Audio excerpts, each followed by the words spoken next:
కౌలు రైతుల కష్టాలు కన్నీళ్లు తెలిసిన వాడిగా మీ వాడిగా చెప్తున్నాను. కౌలు రైతాంగానికి భూమిని ఫలాలుగా పంటలుగా మార్చే ప్రవీణత ఉన్నవాడు ధైర్యం కోల్పోనక్కర్లేదు. మట్టిలో ఉన్న కస్తూరి తీసే మనిషికి జీవన పరిమళాల కొరత లేదు. సోదరులైన కౌలు రైతులందరికీ మీరు ధైర్యంగా ఉండండి. మీరు నిండు నూరేళ్లు బతకాలి. మీకోసం ఈ ప్రభుత్వం నిరంతరం పనిచేస్తుందని తెలియజేసుకుంటున్నాను అధ్యక్ష.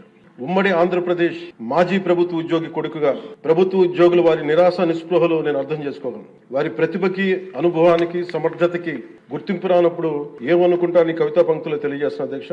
ఈ దేశం నా ప్రతిభకు ఒక సమాధి. ఎంత దూరం నడిచినా ఎప్పుడు దూరం అంతే. అందుకే పంచాయతీరాజ్ శాఖ బాధ్యతలు తీసుకోగానే 10,000 మందికి పైగా ఏకకాలంలో ఈ ఎన్డీఏ ప్రభుత్వం నారా చంద్రబాబు నాయుడు గారి నాయకత్వంలో ప్రమోషన్ ఇచ్చాం అధ్యక్ష. ఎలాంటి సిఫార్సులు లేకుండా 77 మందికి తొలిసారి జిల్లా పరిషత్ సీఈఓలుగా ప్రమోషన్లు ఇచ్చాం. సంస్కరణలో భాగంగా 77 డీడీఓ కార్యాలయాలు ప్రారంభించాం. దీనికి అండగా నిలబడ్డ గౌరవ ముఖ్యమంత్రి గారికి నా హృదయపూర్వక ధన్యవాదాలు తెలియజేస్తున్నాను. ఒక దేశాభివృద్ధికి ఆయువు పట్టు రహదారు లేని చోట అభివృద్ధి శూన్యం. అభివృద్ధికి మూలమైనది రహదారులతో పాటు విద్యుత్, తాగునీరు, విద్య, వైద్యం, డ్రైన్స్ అండ్ శానిటేషన్. దాదాపు 2 ఏళ్ల పాలనలో ప్రపంచ కప్ గెలిచిన visually challenged women cricket team captain Deepika మొదలుకొని మొన్న పోలీస్ జాబ్స్ లెటర్స్ ఇస్తున్నప్పుడు ఉద్యోగంలో వచ్చిన యువ కానిస్టేబుల్ కానీ, ఉదయగిరి నియోజకవర్గంలో స్కూల్ పిల్లలు కానీ, ఇలా ఎందరో ఒకటే అడిగారు అధ్యక్ష. మాకు కనీసం నడవడానికి, మా స్కూల్కి వెళ్ళడానికి, మా ఊర్లు వెళ్ళడానికి, మాకు రిలేటెడ్ ఊర్లు వెళ్ళడానికి రోడ్లు వేయండి అని నిండు గర్భిణీలు కూడా ప్రాణాలు అరచేతులు పట్టుకుని కొండలు గుట్టలు దాటుకునే పరిస్థితుల్లో జాతీయ ఉపాధి హామీ పథకం కింద పిఎం జన్మన్ రాష్ట్ర ప్రభుత్వ నిధులతోటి అడవి తల్లి బాట పేరిట 625 గిరిజన గ్రామాలను అనుసంధానిస్తూ 1,005 కోట్లతోటి 1,069 కిలోమీటర్ల రహదారుల నిర్మాణం చేపట్టాం. దాంట్లో దాదాపు సగం పైగా రోడ్ల నిర్మాణం పూర్తి చేశాం. కొన్ని రోడ్లు గంటల వ్యవధిలో కూడా మంజూరు చేశాం అధ్యక్ష. మారుమూల ప్రాంత ప్రజలు, గిరిజన ప్రాంత ప్రజలు గొంతిమ కోరికలు కోరలేదు అధ్యక్ష. వారు అడుగుతుందలా చిన్నపాటి రోడ్ల సౌకర్యం వారు అడిగేది. ఆ రోడ్లు మంజూరు చేసినప్పుడు, పూర్తి చేసినప్పుడు ఆ ప్రజల కళ్ళలో నాకు కనిపించేది ఇవే. గుక్కెడు నిశ్శబ్దం తాగి చిరిగిన చీకట్లు కప్పుకొని పడున్న నాకు కమ్మని ఆశాముద్ర కానుకగా తెచ్చాం. స్వాతంత్రం వచ్చి 7 దశాబ్దాలు దాటిన విద్యుత్ వెలుగులు లేని 17 కుటుంబాలు చెంది ఒక మారుమూలన గిరిజన గ్రామానికి ₹1 కోటి పైగా వెచ్చించి 17 కుటుంబాలున్న గ్రామానికి 9.6 కిలోమీటర్ల మేర 200 పైగా విద్యుత్ స్తంభాలను పాతి ట్రెడిషనల్ పవర్ తో పాటు పిఎం జన్మన్ పథకం కింద సోలార్, విండ్ ఎనర్జీతో పాటు హైబ్రిడ్ విద్యుత్ వ్యవస్థని ఏర్పాటు చేశాం అధ్యక్ష. ఆ విద్యుత్ వెలుగుల్లో, గిరిపుత్రుల్లో, గుండెల్లో నాకు ఈ భావన చాలా బలంగా తెలుసు. వెలిగిన బల్బును చూసి వారు ఒకటే అనుకున్నారు అధ్యక్ష. పొద్దు గుంకితే చీకట్లో బతికే ప్రజలు ఆ వెలుగుతున్న బల్బును చూసి ఎన్నాళ్ళకి మా అతిథిగా వచ్చాం, ఈ సుధీల కుటీరానికి ఇంత వెలుతురుని తెచ్చామని వారి గుండెల్లో ఉన్న వారికి ఆ భావన నాకు నిజంగా తెలిసింది అధ్యక్ష.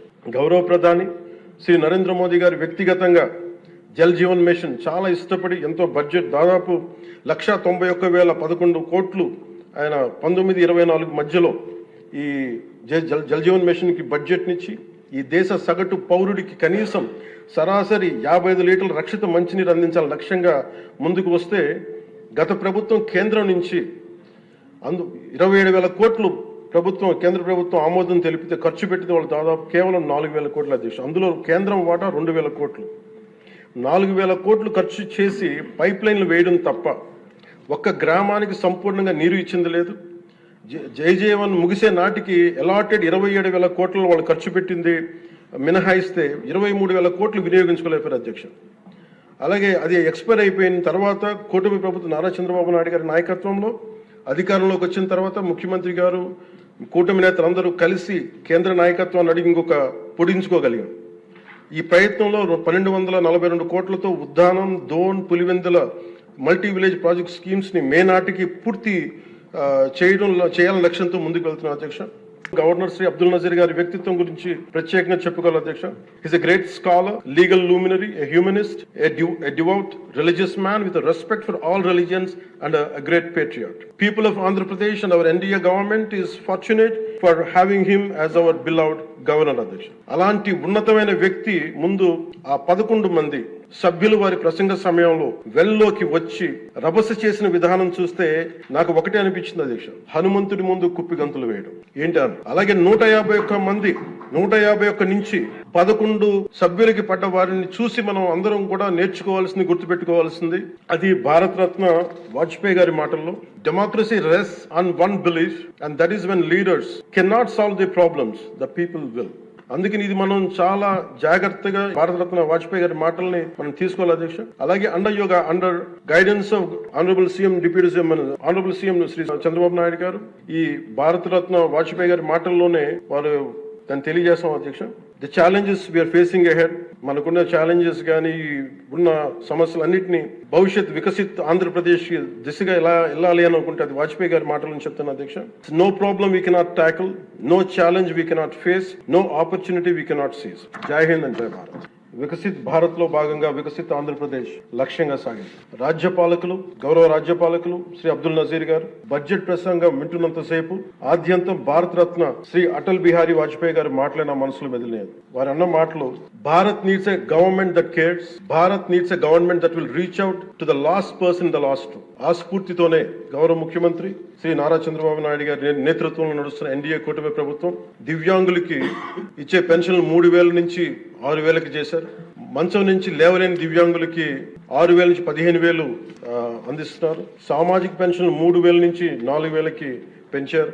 రాష్ట్ర వ్యాప్తంగా 63.25 లక్షల మందికి ఈ పెన్షన్ల ద్వారా 2,738 కోట్ల రూపాయలు అందజేస్తున్నారు. ప్రతి విద్యార్థికి 15,000 రూపాయల చొప్పున 67 లక్షల విద్యార్థులకు సంబంధించి 42 లక్షల తల్లుల ఖాతాల్లోకి నేరుగా 10,000 కోట్లు జమ చేశారు. మెగా డిఎస్సి ద్వారా 16,000 ఉపాధ్యాయ పోస్టులు భర్తీ చేయడం, మెగా పేరెంట్స్ టీచర్స్ మీటింగ్స్ పెట్టడం, విద్యార్థుల మధ్యాహ్న భోజన పథకానికి అపరాహ్న పూర్ణ మహాతల్లి డొక్కా సీతమ్మ గారి పేరు పెట్టేందుకు గౌరవ మంత్రివర్యులు శ్రీ నారా లోకేష్ గారికి నా అభినందనలు, ధన్యవాదాలు తెలియజేస్తాను. మనకి అన్నం పెట్టే రైతాంగం కష్టాలు, కౌలు రైతుల కన్నీటి కథలు, అప్పులు, మరణాలు విన్నప్పుడల్లా ఆధునిక మహాభారతంలోని పంక్తులు జ్ఞప్తికి వస్తాయి. పొలాల కోరిక ఏమిటి? పంటలు పండించి మనిషి ఆకలి తీర్చాలనే కదా అని దున్నే రైతు అనుకుంటా ఉంటే, అందరి ఆకలి తీర్చడం కోసం దుక్కి దున్నే నా ఆకలి ఎలా తీర్చుకోవాలో నాకు తెలియడం లేదు.